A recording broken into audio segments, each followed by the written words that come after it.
Good evening. My name is Kevin Bergeson, and I am the Program's Assistant Manager for the Colon Cancer Alliance. I would like to extend a warm welcome to In the Weeds, what you need to know about medical marijuana and colorectal cancer. This is the final piece of our three-part Into the Weeds blog series, which you can find on our website at ccalliance.org/blog. Tonight we'll be reviewing some of the history of medical marijuana and provide information for those of you considering this complementary treatment option or those already using it for issues like chronic pain or nausea. It is important to note that neither the Colon Cancer Alliance nor Dr. Laura Porta are giving medical advice, and no doctor-patient relationship is intended or established. You should always seek in-person medical advice and make medical decisions together with your individual clinician team. At this time, it's my pleasure to introduce our presenter for this evening, Dr. Laura Porter, medical advisor and senior patient advocate with the Colon Cancer Alliance. Dr. Laura is uniquely positioned to serve as our medical advisor. In 2003, Dr. Laura was in her second year of her pediatric residency when she was diagnosed with stage 4 colon cancer. In 2006, she became cancer-free after many medical interventions. Dr. Laura's medical background, her battle with cancer, her humor, honesty, and uniquely positioned her to share her message of hope and survivor with our community. Dr. Laura, welcome. And with that, I'm going to turn the webinar over to you for the presentation. Okay, thank you, Kevin. Oh, sorry, let me show my screen. Sorry about that. There we go. Okay. Are we good to go? You are good to go, and you sound great. You're Okay. Excellent. I'd like to welcome everybody to the webinar tonight, Into the Weeds, what you need to know about medical marijuana and colorectal cancer. First, I'm going to start with a definition of medical marijuana. This is from the National Institute for Health Drug Facts. The term medical marijuana refers to treating a disease or symptoms of a disease with the whole unprocessed marijuana plant or its basic extracts. So the topics that we're going to cover tonight are that marijuana does not cure cancer and should not be used as treatment. No form of marijuana, medical or otherwise, has been proven to cure cancer, and it is against the law for a company to claim that its product does. And I think that's something that we need to remember. So some of the side effects it is supposed to treat are also the side effects of using it. Doctors cannot prescribe it, and there's no guarantee that it contains the ingredients that they say it might. So we did a survey on our social media and with our constituents that we sent out an email to. And so I'll go over the results of the survey, which we found kind of surprising, some of them. So should more research be done on marijuana and cancer? 94% of the people said yes. Do you think marijuana cures cancer? And this was really shocking to us. 23% said yes, and 42% said that they weren't sure. So we're hoping that tonight with our webinar, we can dispel some of those myths about that. We asked if people used marijuana, and 37% said they did. We asked if they used it in any form, so whether that was medical marijuana or regular, off the street, so to speak, marijuana.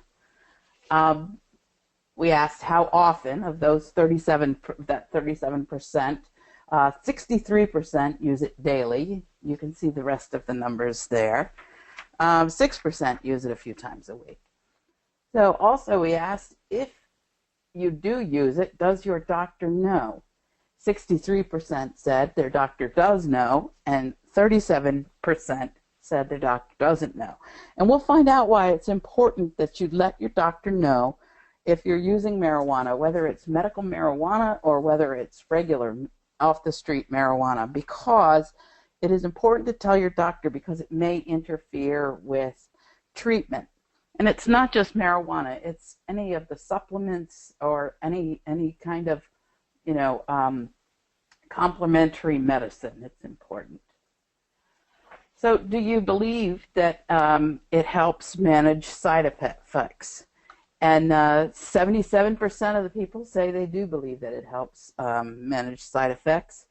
And it is important to know that if medical marijuana is used for managing side effects, it is used best if it is used alongside standard treatment. So it is complementary to standard treatment in most cases. So I'm going to just briefly go over the history of marijuana, medical marijuana. The use of marijuana dates back 3,000 years. It was introduced into Western medicine in the 1840s. In 1937, the U.S. imposed a marijuana tax, $1 an ounce for medicinal use and $100 an ounce for recreational use. And the American Medical Association was against this. They felt that by imposing this tax, that research would not be able to be done on marijuana. Because remember, this was 37, so $1 was quite a steep amount of money. And then in 1970, the Controlled Substance Act classified marijuana as a Schedule I narcotic. So Schedule I narcotics do not have any currently accepted medical use and have a high potential for abuse. So there's 5 schedules. So Schedule I are considered the ones that do not have any medical use. And included in that is heroin, LSD, and mescaline. And Schedule II narcotics are cocaine and methamphetamine, which I find a little strange. But so here are some of the formulas that it came in the 1930s. So I just found it. Corn plasters was the one that I kind of thought was interesting. So I want to go over some of the terms that we'll be using tonight.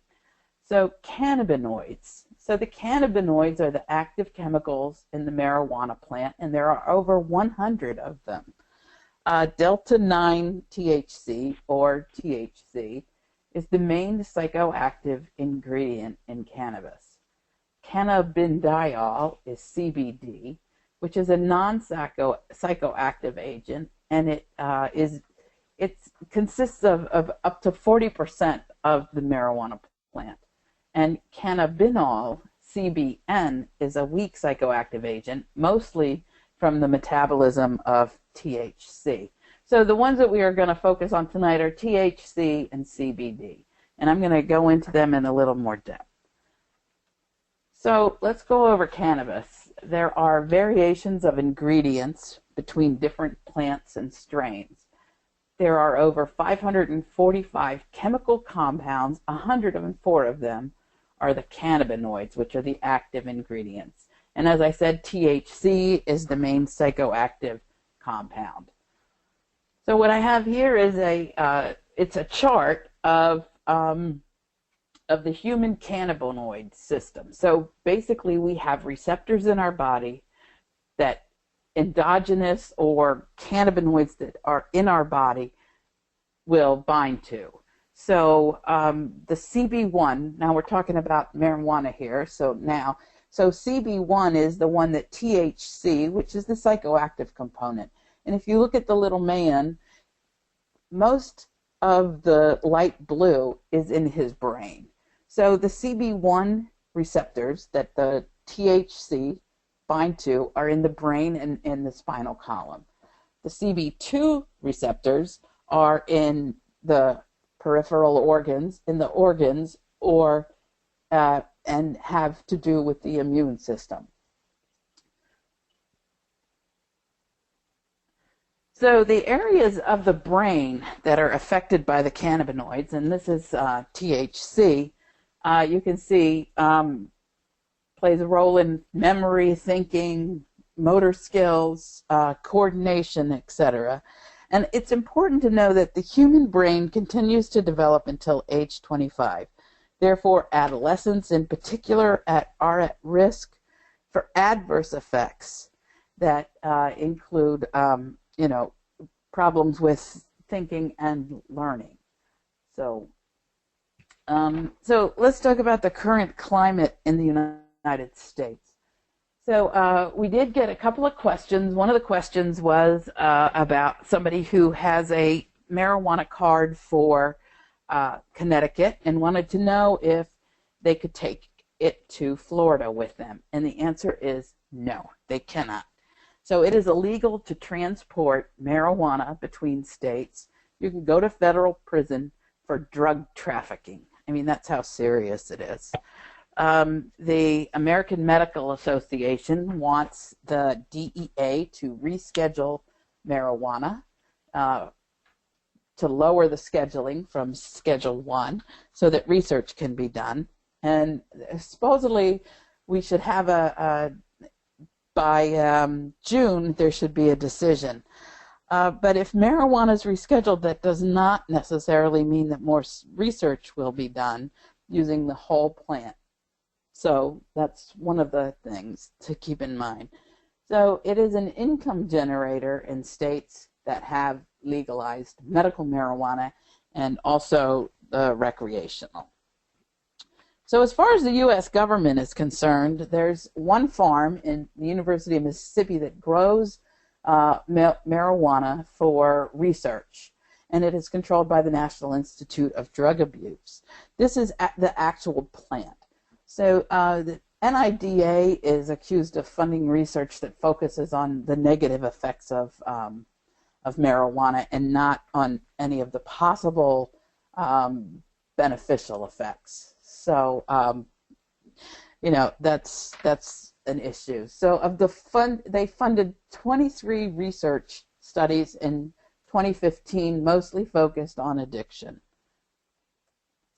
So just to show you, the NIDA has several different strains of marijuana with low THC, high THC, medium THC. So, and they can control it. Now, the marijuana, the medical marijuana that you buy from a dispensary, even though it says that it has a certain percentage of THC or CBD, there's no guarantee that it has that. And that's one of the problems with it, is that you don't know what you're getting. So there are several companies that are using the extracts, the cannabidiols, the THC and CBD, to do research on. And some of these are the marijuana cigarettes that are available through the NIDA. So just a large supply for researchers. So now I want to talk about levels of evidence. For this, for the webinar and the blogs and everything, we did a lot of research, and what we found was that to qualify for a level of evidence, and this is the level of evidence that we used for this webinar and the blog series, a study must be published in a peer-reviewed scientific journal. And basically that's like the Journal of the American Medical Association, the New England Journal of Medicine, similar journals. They have to report the therapeutic outcomes, such as tumor response or increased survival or measured improvement in quality of life. And the clinical findings need to be described in enough detail for a meaningful evaluation to be made. So these are really high standards, but these are the same standards that are used for FDA approval for medications. These are the standards that are used for drugs. I mean, you would want your chemotherapy regulated this way.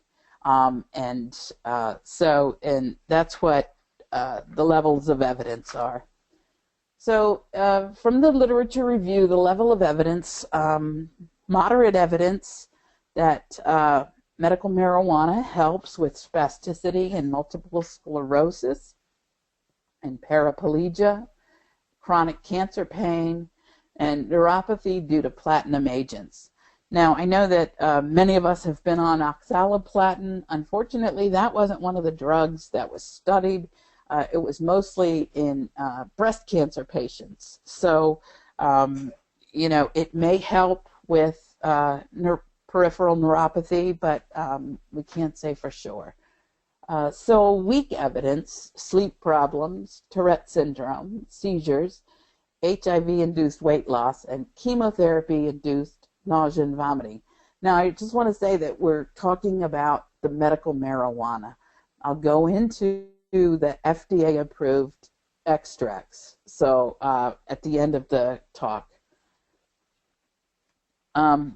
So next we go to no evidence. There is no evidence that it treats cancer or cures cancer. And, that we really need to stress that. And there's conflicting data about the other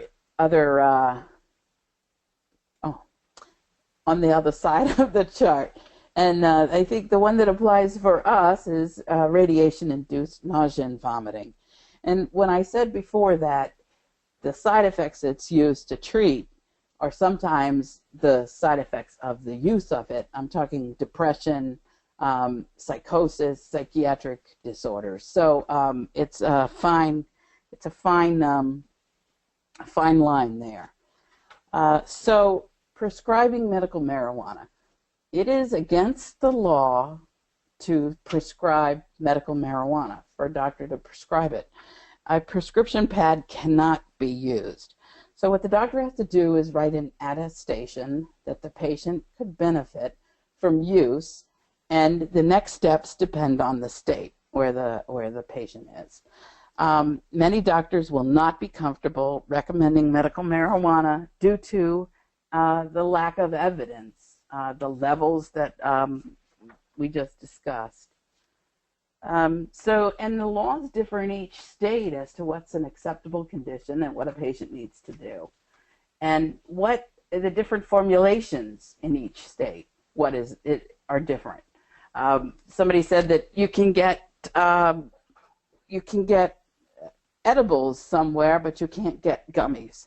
And CBS Sunday Morning, last week, the week before, went to a retirement home, and there were people who, the older people that were using the marijuana gummies for their arthritis pain and to sleep.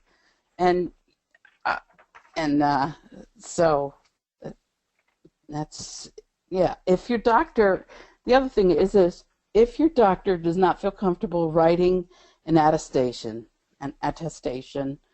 ask your doctor if they can recommend somebody who may be willing to do so.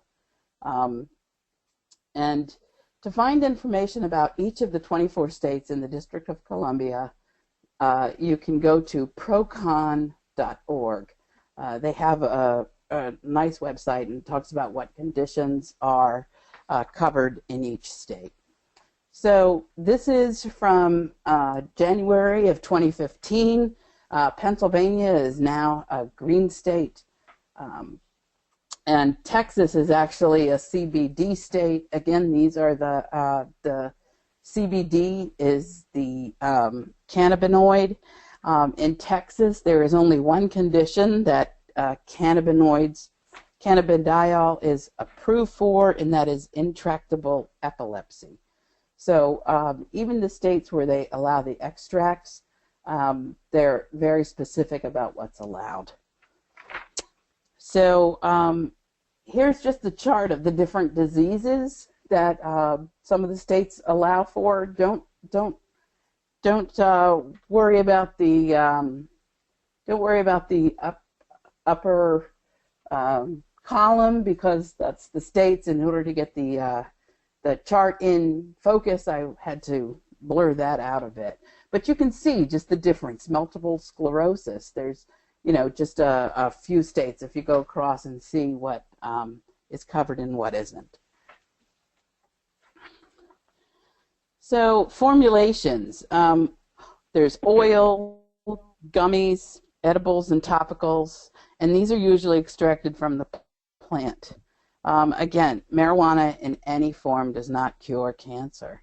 There are also creams, and the plant can be smoked or vaporized.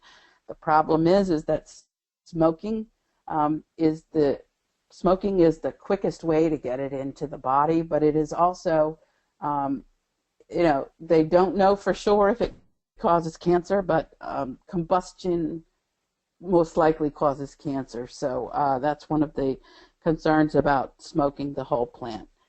Now, there are companies that are looking at the extracts, THC and CBD, for use in treating side effects. So the other thing is the concentration of the cannabinoids differ and cannot be guaranteed. So the adverse effects. Smoking anything may cause cancer. One of the questions we got was about elevating CEA. So we don't know if it elevates CEA. Not enough has been done about it. But we know that smoking cigarettes elevate CEA. So it may not be a big jump to think that smoking marijuana does too. It is a drug and it impairs judgment and motor skills. Use it with the same care you use narcotic medications, and don't drive.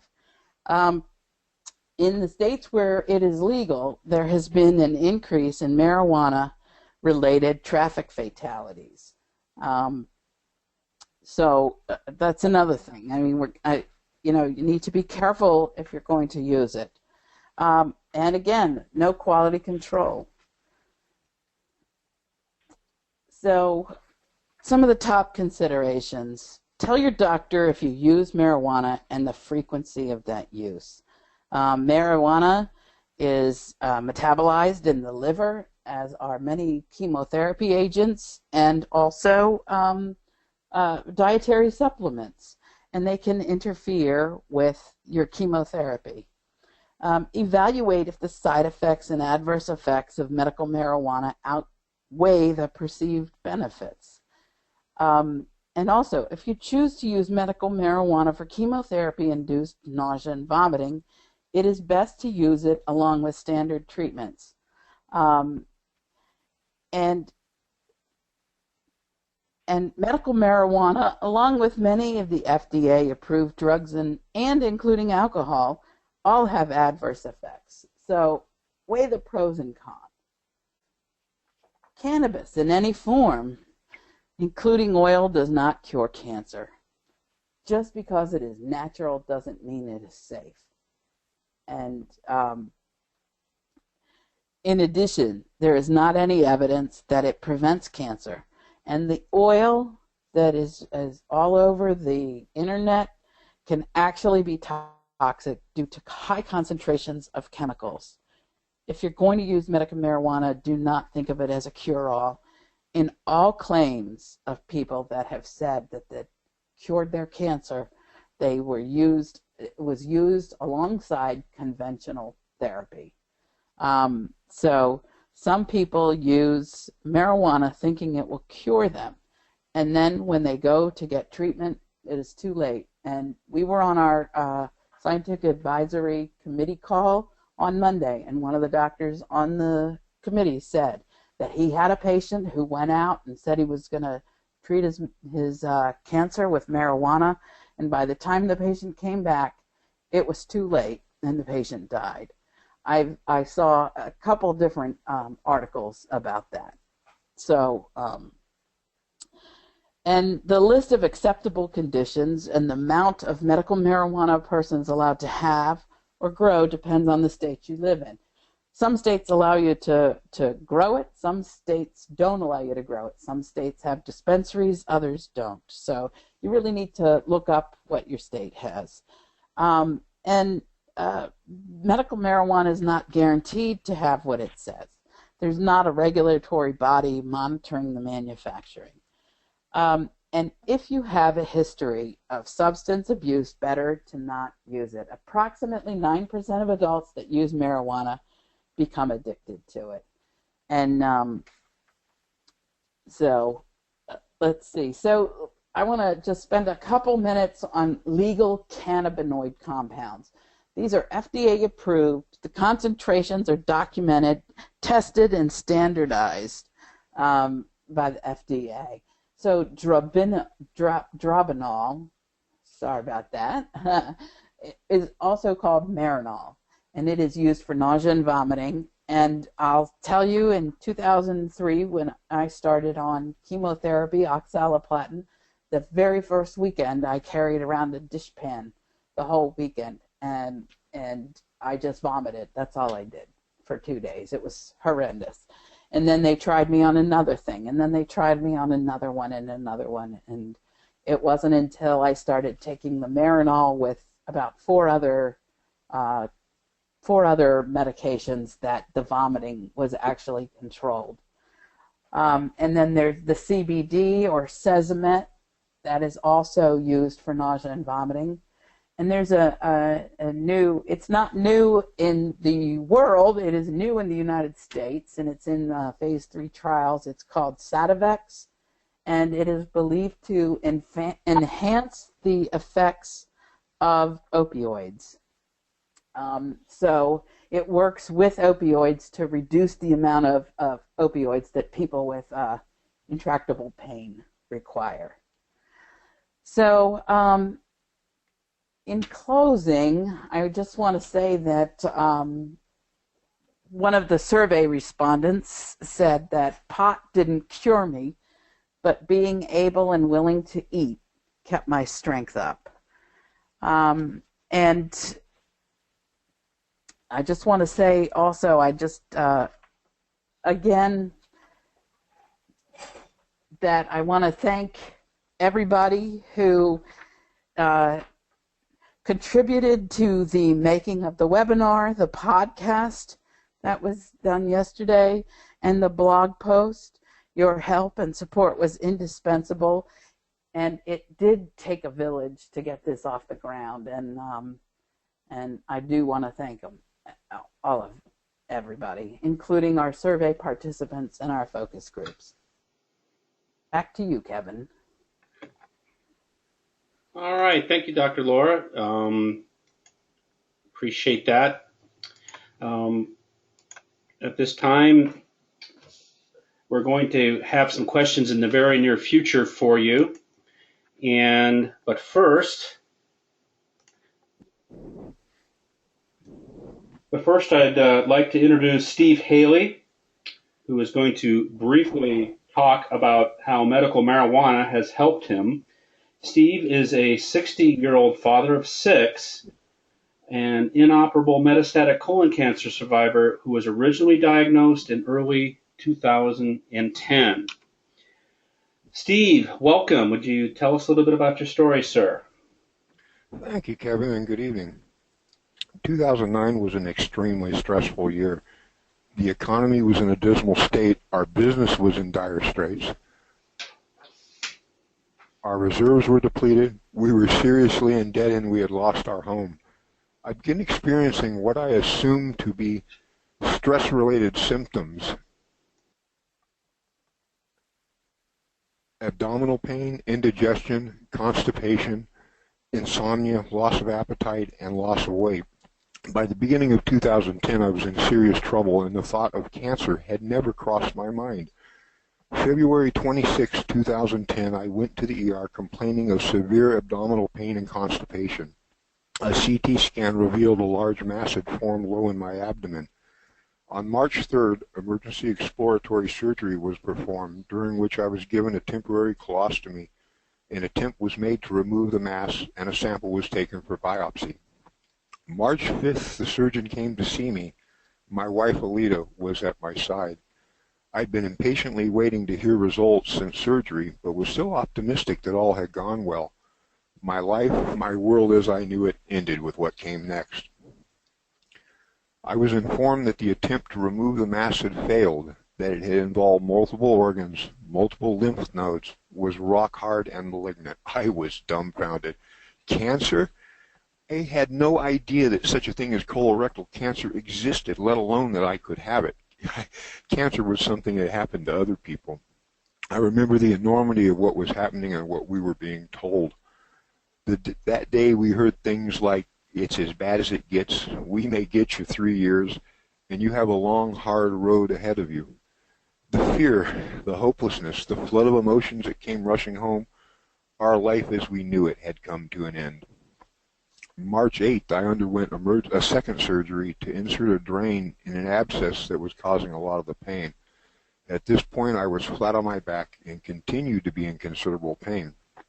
I had a patch on my back and chest, fentanyl, and what else I don't recall, and they were administering IV painkillers as frequently as they could. I lay in that bed in a drug-induced haze, drifting in and out until the pain would bring me back to reality, and then I'd spend what seemed like an eternity in a worsening agony until they could administer more. I spent the remainder of March in the hospital and began chemo and radiation therapy. The next time I made the trip to our business, I was lying across the rear seat with tears streaming down my face from the pain of the trip. Our business is located in a business park, and a few years before, a medical marijuana dispensary had opened a few doors away, and I knew its owner quite well. We pulled into the park's driveway, and he was outside the dispensary. When he saw me, he asked me what was wrong. I told him I had cancer and was in agony. He asked me if he thought his product would help. At that point, I told him I was willing to try anything. About 5 minutes later, he bought a small selection. He proceeded to light a marijuana cigarette and put it in my mouth. I smoked about half and promptly fell fast asleep. That was absolutely amazing because for much of the prior year, I had not slept more than an hour at a time and was not sleeping regularly at all. Alita woke me 6 hours later, and I finished the other half and went out again.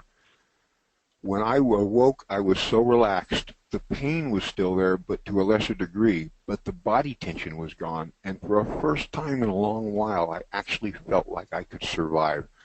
That was all it took. I was sold. The following years were brutal, but were now more manageable. I went through multiple surgeries, NED, reoccurrence, and was re-diagnosed as inoperable. I was told I'd be gone by 2014. Chemo continued, and I suffered terribly from the side effects. My CEA kept rising, and the mass kept growing. Early 2014, things began to improve. By April last year, my CEA had dropped significantly, and the mass had shrunk by 30%, so a break from chemo began. It's now been 13 months, and the break continues. Throughout the years, the medical marijuana has made a huge difference, not only with the nausea and depression, but as more potent extracts and different strains became available. As I gained knowledge and experience, I was able to end the heavy regimens of painkillers, muscle relaxers, and steroids. Thus, the constipation has reduced markedly, and I control what remains with grocery store laxative and diet. I've gained back 50 pounds. At times, things still hurt, but now it's manageable without the opioids and other drugs, and they're always on the shelf if I need them. And with that, I'll turn things back over to you, Kevin.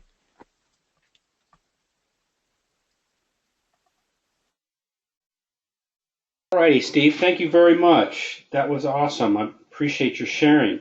We still have a few minutes for Dr. Laura and Steve to answer your questions.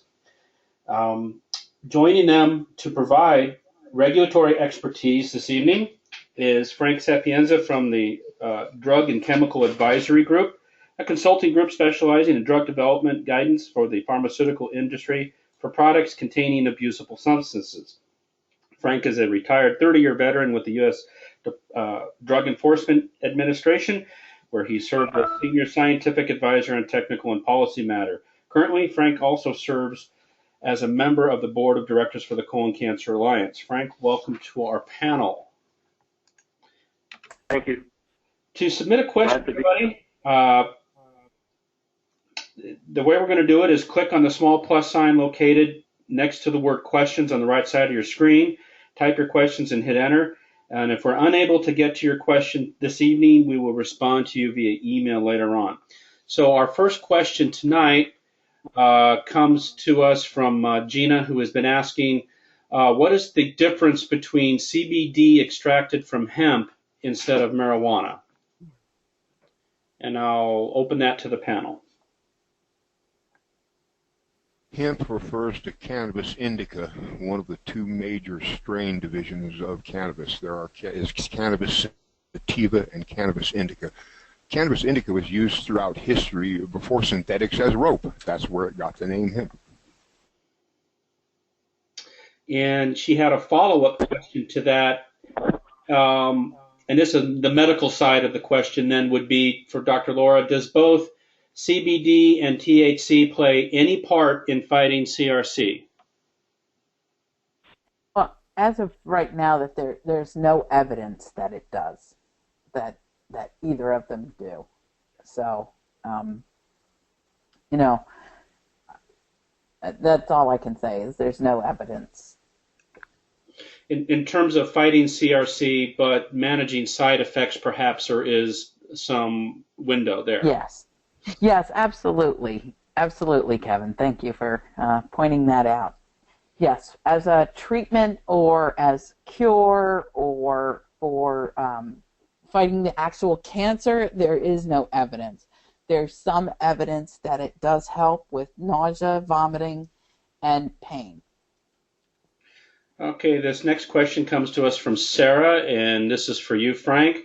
Have there been any reclassifications of specific drugs within the Controlled Substance Act since it was introduced in 1970? Seems like a lot of research would have been happening since then. Yes, there have been quite a few drugs that have been rescheduled, some from Schedule 1 into lower schedules.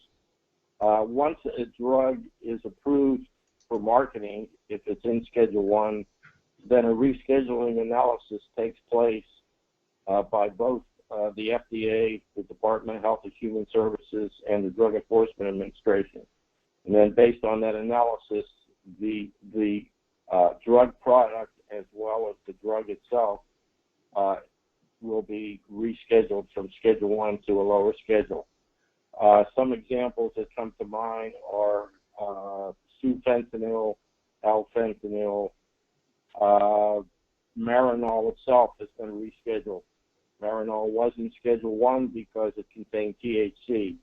Upon its approval in 1985, it was rescheduled to Schedule 2, and then subsequently it was actually rescheduled to Schedule 3. So there is a process, procedure, and criteria for rescheduling drugs, particularly once they're approved for legitimate use in the United States.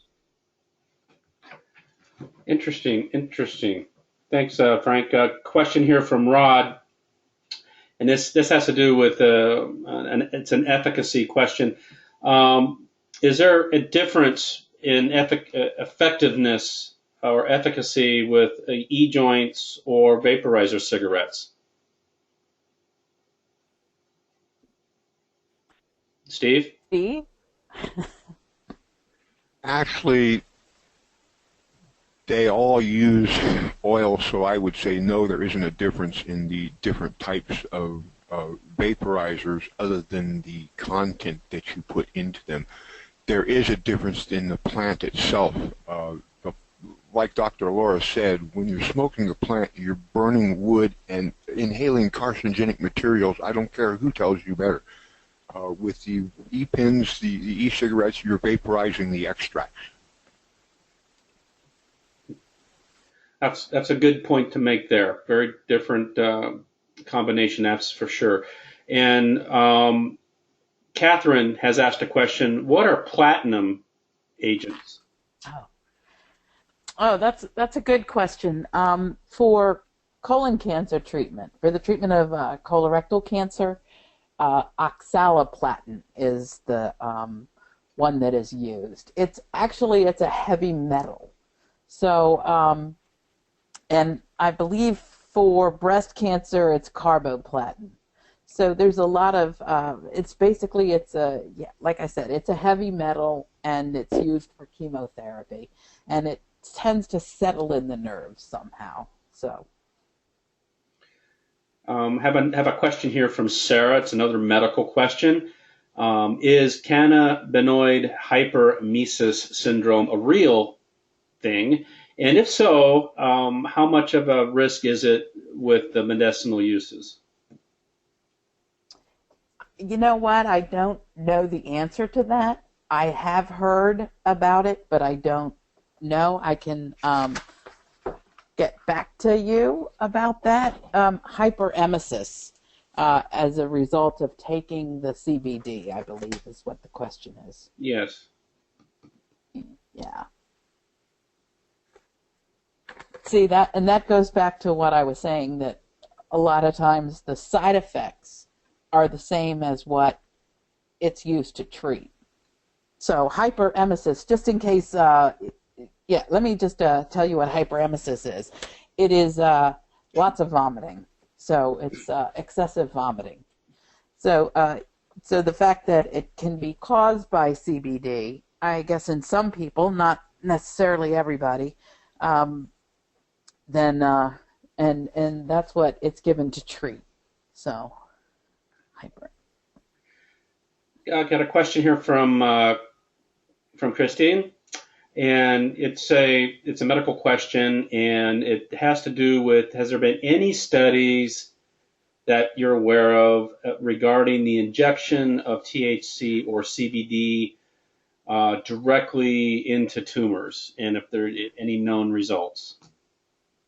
Wow, that's a really good question, and actually I put that in one of the blog posts. There has been research done injecting THC into glioblastoma multiforme, which is a extremely aggressive malignant brain tumor. After diagnosis, once it recurs, and it always does recur, it has a 1-year survival. Actually, the average survival is 10 months, and it's extremely deadly.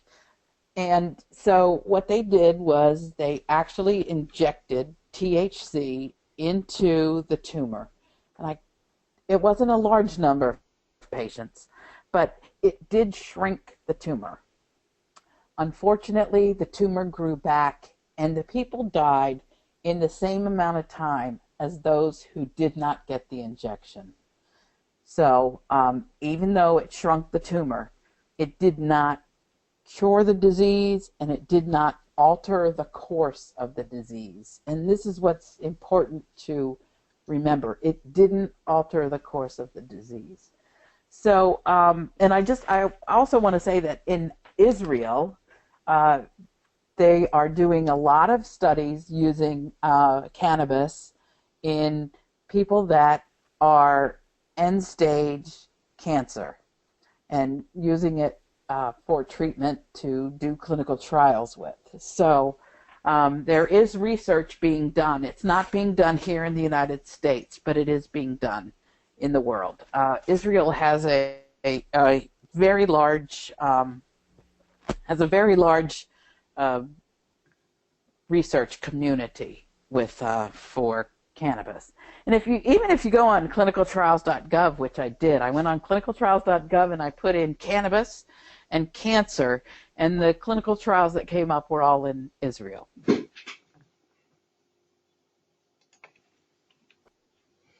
Very good. I have another question here for Frank.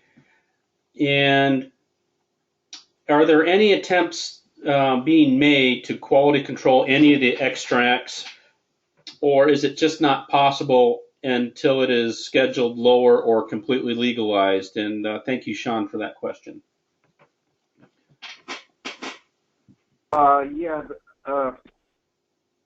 Those extracts that are being studied by pharmaceutical companies and by other legitimate researchers are analyzed and assessed for qualitative and quantitative composition.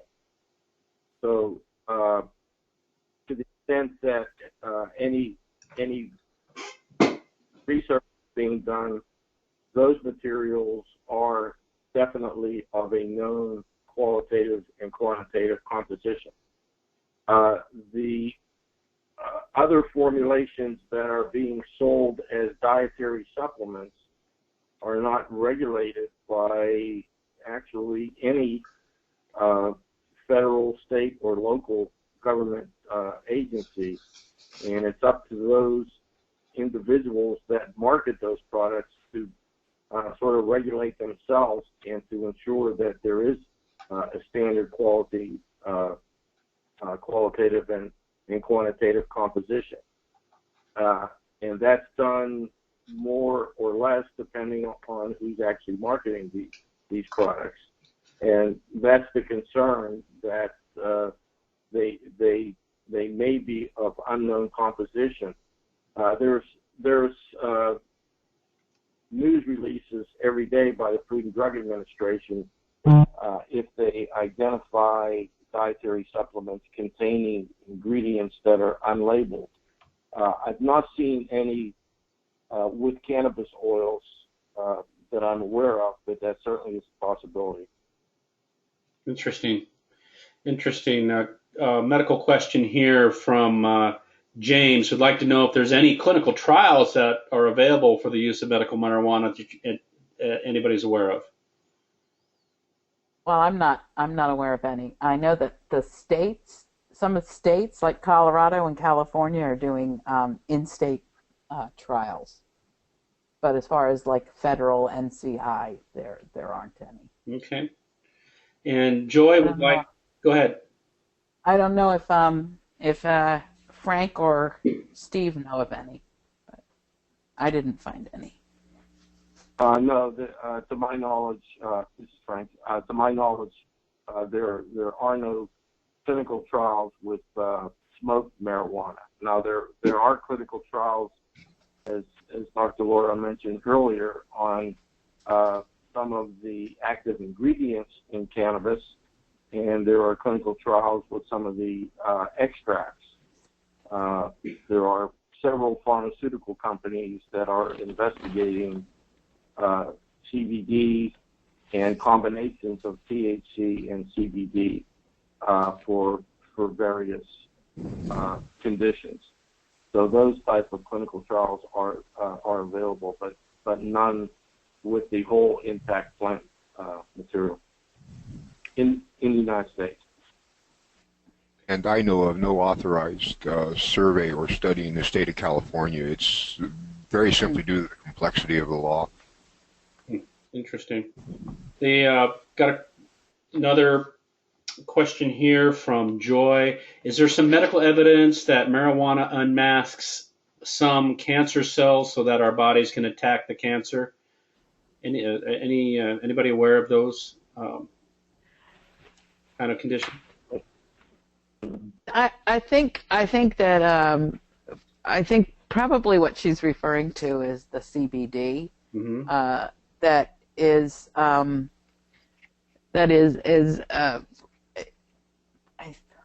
immune in the immune system. So it works on the immune system. So inflammatory system. So that could be what she's referring to. But as far as any evidence, I didn't come across any. And then Kathy is asking a medical marijuana card issue.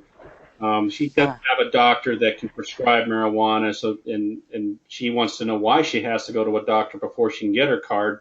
And it seems like the medical marijuana card regulations are so diverse in each of the states that allow it that it's going to be hard to give a unique answer just for that, because each state is going to be different. Right, and procon.org will have that information. And the reason that you need to see a doctor is because it is,